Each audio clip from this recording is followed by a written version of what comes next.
ಆಗಿರ್ಲಿಲ್ಲ. ಈಗ ಅನೌನ್ಸ್ ಆಗಿದ್ದಾರೆ, ಅದಕ್ಕೆ ನಮ್ಗೆಲ್ಲ ಕೂಡ ಸಂತೋಷ.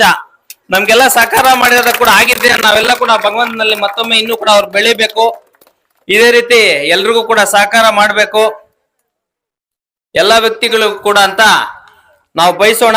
ಯಾಕಂದ್ರೆ ಅವರು ಒಂದು ಮಾತು ಹೇಳಿದಕ್ಕೆ ನಮಗೂ ವೇಣಣ್ಣವ್ರು ಕೂಡ ಅಷ್ಟೊಂದು ಪರಿಚಯ ಇರಲಿಲ್ಲ. ನಮ್ಮ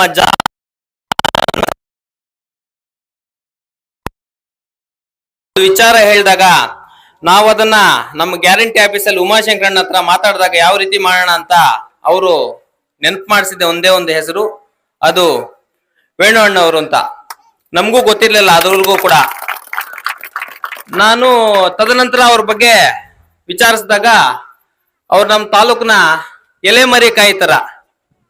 ಯಾವ ರೀತಿ ಅಂದ್ರೆ ಅವ್ರು ಸುಮಾರು ಒಂದು 2-3 ತಿಂಗಳಿಂದ ಹಿಂದೆನೆ ನಮ್ಮ ಮುಳುಬಾಗಿಲಿನ ದೊಡ್ಡ ಆಂಜನೇಯ ಸ್ವಾಮಿ ದೇವಸ್ಥಾನಕ್ಕೆ 10 ಲಕ್ಷ ದೇಣಿಗೆ ಕೊಟ್ಟಿದ್ದಾರೆ. ಈಗ ಅಲ್ಲಿ ಇದಾಕಿದ್ದಾರೆ ಶೆಡ್, ಅದಕ್ಕೆ 10 ಲಕ್ಷ ಕೊಟ್ಟಿದ್ದಾರೆ. ಅವ್ರು ಯಾವುದೇ